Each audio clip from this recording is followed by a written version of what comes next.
छोटी सी कहानी हिंदी पेपर 2 के लिए। कमलेश्वर। मैं चुपचाप खड़ा सब देख रहा हूँ और अब न जाने क्यों मुझे मन में लग रहा है कि दीवानचंद की शव यात्रा में कम से कम मुझे तो शामिल हो ही जाना चाहिए था। उनके लड़के से मेरी खासी जान पहचान है और ऐसे मौके पर तो दुश्मन का साथ भी दिया जाता है। सर्दी की वजह से मेरी हिम्मत छूट रही है, पर मन में कहीं शव यात्रा में शामिल होने की बात भीतर ही भीतर गूंज रही है। चारों तरफ कोहरा छाया हुआ है। सुबह के 9 बजे हैं, लेकिन पूरी दिल्ली धुंध में लिपटी हुई है। सड़कें नम हैं, पेड़ भीगे हुए हैं, कुछ भी साफ दिखाई नहीं देता। जिंदगी की हलचल का पता आवाजों से लग रहा है। ये आवाजें कानों में बस गई हैं। घर के हर हिस्से से आवाजें आ रही हैं। वासवानी के नौकर ने रोज की तरह स्टोव जला दिया है, उसकी सनसनाहट दीवार के पार से आ रही है। बगल वाले कमरे में अतुल मवानी जूते पर पालिश कर रहा है। ऊपर सरदार जी मूंछों पर फिक्सो लगा रहे हैं। उनकी खिड़की के पर्दे के पार जलता हुआ बल्ब बड़े मोती की तरह चमक रहा है। सब दरवाजे बंद हैं, सब खिड़कियों पर पर्दे हैं, लेकिन हर हिस्से में जिंदगी की खनक है। तिमंजिले पर वासवानी ने बाथरूम का दरवाजा बंद किया है और पाइप खोल दिया है। कोहरे में बसें दौड़ रही हैं। झुम झुम करते भारी टायरों की आवाजें दूर से नजदीक आती हैं और फिर दूर होती जाती हैं। मोटर रिक्शे बेतहाशा भागे चले जा रहे हैं। टैक्सी का मीटर अभी किसी ने डाउन किया है। पड़ोस के डॉक्टर के यहाँ फोन की घंटी बज रही है और पिछवाई गली से गुजरती हुई कुछ लड़कियां सुबह की शिफ्ट पर जा रही हैं। सख्त सर्दी है, सड़कें ठिठुरी हुई हैं और कोहरे के बादलों को चीरती हुई कारें और बसें हॉर्न बजाती हुई भाग रही हैं। सड़कों और पटरियों पर भीड़ है, पर कोहरे में लिपटा हुआ हर आदमी भटकती हुई रूह की तरह लग रहा है। वे रूहें चुपचाप धुंध के समुद्र में बती जा रही हैं। बसों में भीड़ है, लोग ठंडी सीटों पर सिकोए हुए बैठे हैं और कुछ लोग बीच में ही ईसा की तरह सलीब पर लटके हुए हैं, बाहें पसारे। उनकी हथेलियों में कीले नहीं, बस की बर्फीली, चमकदार छतें हैं। और ऐसे में दूर से एक अर्थी सड़क पर चली आ रही है। इस अर्थी की खबर अखबार में है। मैंने अभी अभी पढ़ी है। इसी मौत की खबर होगी। अखबार में छपा है आज रात करोल बाग के मशहूर और लोकप्रिय बिजनेस मैग्नेट सेठ दीवानचंद की मौत इरविन अस्पताल में हो गई। उनका शव कोठी पर ले आया गया है। कल सुबह 9 बजे उनकी अर्थी आर्य समाज रोड से होती हुई पंचकोया शमशान भूमि में दाह संस्कार के लिए जाएगी। और इस वक्त सड़क पर आती हुई यह अर्थी उन्हीं की होगी। कुछ लोग टोपियां लगाए और मफलर बांधे हुए खामोशी से पीछे पीछे आ रहे हैं। उनकी चाल बहुत धीमी है। कुछ दिखाई पड़ रहा है, कुछ नहीं दिखाई पड़ रहा है, पर मुझे ऐसा लगता है अर्थी के पीछे कुछ आदमी है। मेरे दरवाजे पर दस्तक होती है। मैं अखबार एक तरफ रखकर दरवाजा खोलता हूँ। अतुल मवानी सामने खड़ा है। यार, क्या मुसीबत है, आज कोई आयरन करने वाला भी नहीं आया, जरा अपना आयरन देना। अतुल कहता है तो मुझे तसल्ली होती है। नहीं तो उसका चेहरा देखते ही मुझे खटका हुआ था कि कहीं शव यात्रा में जाने का बवाल न खड़ा कर दे। मैं उसे फौरन आयरन दे देता हूँ और निश्चिंत हो जाता हूँ कि अतुल अब अपनी पेंट पर लोहा करेगा और दूतावासों के चक्कर काटने के लिए निकल जाएगा। जब से मैंने अखबार में सेठ दीवानचंद की मौत की खबर पढ़ी थी, मुझे हर क्षण यही खटका लगा था कि कहीं कोई आकर इस सर्दी में शव के साथ जाने की बात न कह दे। बिल्डिंग के सभी लोग उनसे परिचित थे और सभी शरीफ, दुनियादार आदमी थे। तभी सरदार जी का नौकर जीने से भड़बड़ाता हुआ आया और दरवाजा खोलकर बाहर जाने लगा। अपने मन को और सहारा देने के लिए मैंने उसे पुकारा, धर्मा, कहाँ जा रहा है? सरदार जी के लिए मक्खन लेने, उसने वहीं से जवाब दिया तो लगे हाथों लपककर मैंने भी अपनी सिगरेट मंगवाने के लिए उसे पैसे थमा दिए।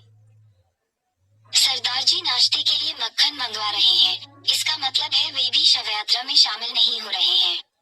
मुझे कुछ और राहत मिली। जब अतुल मवानी और सरदार जी का इरादा शव यात्रा में जाने का नहीं है तो मेरा कोई सवाल ही नहीं उठता। इन दोनों का या वासवानी परिवार का ही सेठ दीवानचंद के यहाँ ज्यादा आना जाना था।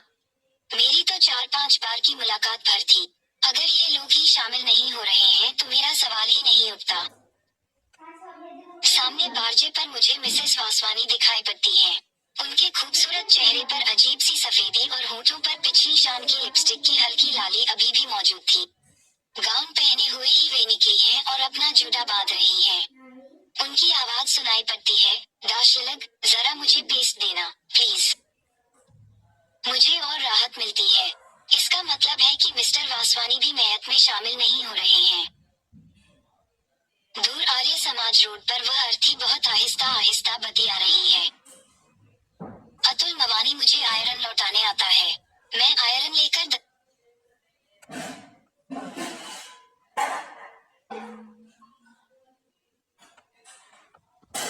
दरवाजा बंद कर लेना चाहता हूँ, पर वह भीतर आकर खड़ा हो जाता है और कहता है, तुमने सुना, दीवान चंद जी की कल मौत हो गई है। मैंने अभी अखबार में पढ़ा है। मैं सीधा सा जवाब देता हूँ, ताकि मौत की बात आगे न बढ़े। अतुल मवानी के चेहरे पर सफेदी झलक रही है, वह शेव कर चुका है। वह आगे कहता है, बड़े भले आदमी थे दीवान चंद।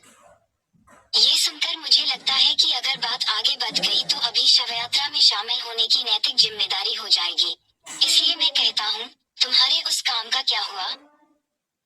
बस, मशीन आने भर की देर है। आते ही अपना कमीशन तो खड़ा हो जाएगा। ये कमीशन का काम भी बड़ा बेहुदा है, पर किया क्या जाए, 8-10 मशीनें मेरे घरों निकल गई तो अपना बिजनेस शुरू कर दूंगा। अतुल मवानी कह रहा है, भाई, शुरू में जब मैं यहाँ आया था तो दीवान चंद जी ने बड़ी मदद की थी मेरी। उन्हीं की वजह से कुछ काम धाम मिल गया था। लोग बहुत मानते थे उन्हें। फिर दीवानचंद का नाम सुनते ही मेरे कान खड़े हो जाते हैं। तभी खिड़की से सरदार जी सिर निकालकर पूछने लगते हैं, मिस्टर मवानी, कितने बजे चलना है? वक्त तो 9 बजे का था, शायद सर्दी और कोहरे की वजह से कुछ देर हो जाए। वह कह रहा है और मुझे लगता है कि यह बात शवयात्रा के बारे में ही है। सरदार जी का नौकर धर्म मुझे सिगरेट देकर जा चुका है और ऊपर मेज पर चाय लगा रहा है। तभी मिसेज वासवानी की आवाज सुनाई पड़ती है, मेरे ख्याल से प्रमिला वहाँ जरूर पहुँचेगी, क्यों दाशलग? पहुँचना तो चाहिए, तुम जरा जल्दी तैयार हो जाओ। कहते हुए मिस्टर वासवानी बारजे से गुजर गए हैं। अतुल मुझसे पूछ रहा है, शाम को कॉफी हाउस की तरफ आना होगा? शायद चला आऊं, कहते हुए मैं कंबल लपेट लेता हूँ और वह वापस अपने कमरे में चला जाता है। आधे मिनट बाद ही उसकी आवाज फिर आती है, भाई, बिजली आ रही है? मैं जवाब दे देता हूँ, हाँ, आ रही है। मैं जानता हूँ कि वह इलेक्ट्रिक रॉड से पानी गर्म कर रहा है, इसीलिए उसने ये पूछा है। पॉलिश, बूट पॉलिश वाला लड़का हर रोज की तरह अदब से आवाज लगाता है और सरदार जी उसे ऊपर पुकार लेते हैं। लड़का बाहर बैठकर पॉलिश करने लगता है और वह अपने नौकर को हिदायतें दे रहे हैं, खाना ठीक 1 बजे लेकर आना, पापा भूनकर लाना और सलाद भी बना लेना। मैं जानता हूँ सरदार जी का नौकर कभी वक्त से खाना नहीं पहुँचाता और न उनके मन की चीजें ही पकाता है। बाहर सड़क पर कोहरा अभी भी घना है, सूरज की किरणों का पता नहीं है। कुलचे छोले वाले वैष्णव ने अपनी रेडी लाकर खड़ी कर ली है। रोज की तरह वह प्लेटें सजा रहा है, उनकी खनखनाहट की आवाज आ रही है। 7 नंबर की बस छूट रही है। सूलियों पर लटके ईसा उसमें चले जा रहे हैं और क्यू में खड़े और लोगों को कंडक्टर पेश की टिकट बांट रहा है। हर बार जब भी वह पैसे वापस करता है तो रेजगारी की खनक यहाँ तक आती है। धुंध में लिपटी रूहों के बीच काली वर्दी वाला कंडक्टर शैतान की तरह लग रहा है। और अर्थी अब कुछ और पास आ गई है। नीली साड़ी पहन लूं? मिसेज वासवानी पूछ रही हैं। वासवानी के जवाब देने की घुटी घुटी आवाज से लग रहा है कि वह टाई की नोट ठीक कर रहा है। सरदार जी के नौकर ने उनका सूट ब्रश से साफ करके हैंगर पर लटका दिया है और सरदार जी शीशे के सामने खड़े पगड़ी बांध रहे हैं। अतुल मवानी फिर मेरे सामने से निकला है। पोर्टफोलियो उसके हाथ में है। पिछले महीने बनवाया हुआ सूट उसने पहन रखा है। उसके चेहरे पर ताजगी है और जूतों पर चमक। आते ही वह मुझे पूछता है, तुम नहीं चल रहे हो? और मैं जब तक पूछूं कि कहाँ चलने को वह पूछ रहा है, वह सरदार जी को आवाज लगाता है, आइए, सरदार जी। अब देर हो रही है, 10 बज चुका है। 2 मिनट बाद ही सरदार जी तैयार होकर नीचे आते हैं कि वासवानी ऊपर से ही मवानी का सूट देखकर पूछता है, ये सूट किधर सिलवाया? उधर खान मार्केट में। बहुत अच्छा सिला है, टेलर का पता हमें भी देना। फिर वह अपनी मिसेज को पुकारता है, अब आ जाओ, दिया। अच्छा मैं नीचे खड़ा हूँ, तुम आओ। कहता हुआ वह भी मवानी और सरदार जी के पास आ जाता है और सूट को हाथ लगाते हुए पूछता है, लाइनिंग इंडियन है? इंग्लिश। बहुत अच्छा फिटिंग है, कहते हुए वह टेलर का पता डायरी में नोट करता है। मिसेज वासवानी बारजे पर दिखाई पड़ती है। अर्थी अब सड़क पर ठीक मेरे कमरे के नीचे है। उसके साथ कुछ एक आदमी है, एक दो कारें भी हैं, जो धीरे धीरे रेंग रही हैं। लोग बातों में मशगूल हैं। मिसेज वासवानी जूडे में फूल लगाते हुए नीचे उतरती हैं तो सरदार जी अपनी जेब का रुमाल ठीक करने लगते हैं। और इससे पहले कि वे लोग बाहर जाएं, वासवानी मुझसे पूछता है, आप नहीं चल रहे? आप चलिए, मैं आ रहा, मैं कहता, पर दूसरे ही क्षण मुझे लगता है कि उसने मुझसे कहाँ चलने को कहा है।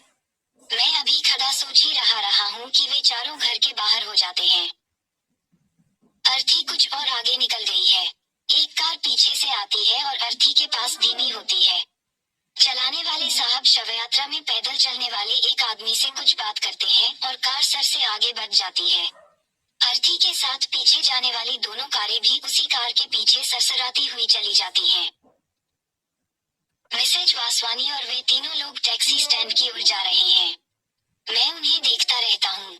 मिसेज वासवानी ने फर कॉलर डाल रखा है और शायद सरदार जी अपने चमड़े के दास्ताने पहने हैं और वे चारों टैक्सी में बैठ जाते हैं। अब टैक्सी इधर ही आ रही है और उसमें से खिलखिलाने की आवाज मुझे सुनाई पड़ रही है। वासवानी आगे सड़क पर जाती अर्थी की ओर इशारा करते हुए ड्राइवर को कुछ बता रहा है। मैं चुपचाप खड़ा सब देख रहा हूँ और अब न जाने क्यों मुझे मन में लग रहा है कि दीवानचंद की शवयात्रा में कम से कम मुझे तो शामिल हो ही जाना चाहिए था। उनके लटके से मेरी खासी जान पहचान है और ऐसे मौके पर तो दुश्मन का साथ भी दिया जाता है। सर्दी की वजह से मेरी हिम्मत छूट रही है, पर मन में कहीं शवयात्रा में शामिल होने की बात भीतर ही भीतर गूंज रही है। उन चारों की टैक्सी अर्थी के पास धीमी होती है। मवानी गर्दन निकालकर कुछ कहता है और दाहिने से रास्ता काटते हुए टैक्सी आगे बढ़ जाती है। मुझे धक्का सा लगता है और मैं ओवरकोट पहनकर चप्पलें डालकर नीचे उतर आता हूँ। मुझे मेरे कदम अपने आप अर्थी के पास पहुँचा देते हैं और मैं चुपचाप उसके पीछे पीछे चलने लगता हूँ।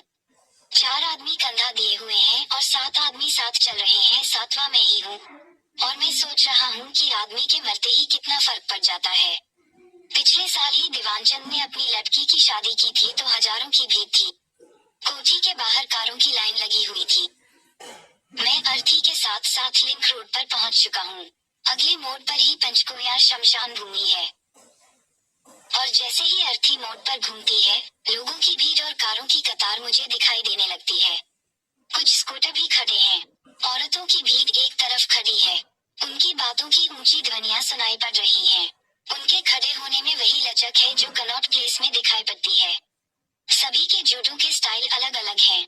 मर्दों की भीड़ से सिगरेट का धुआं उठ उठकर कोहरे में घुला जा रहा है और बात करती हुई औरतों के लाल लाल होंठ और सफेद दांत चमक रहे हैं और उनकी आंखों में एक अगरूर है।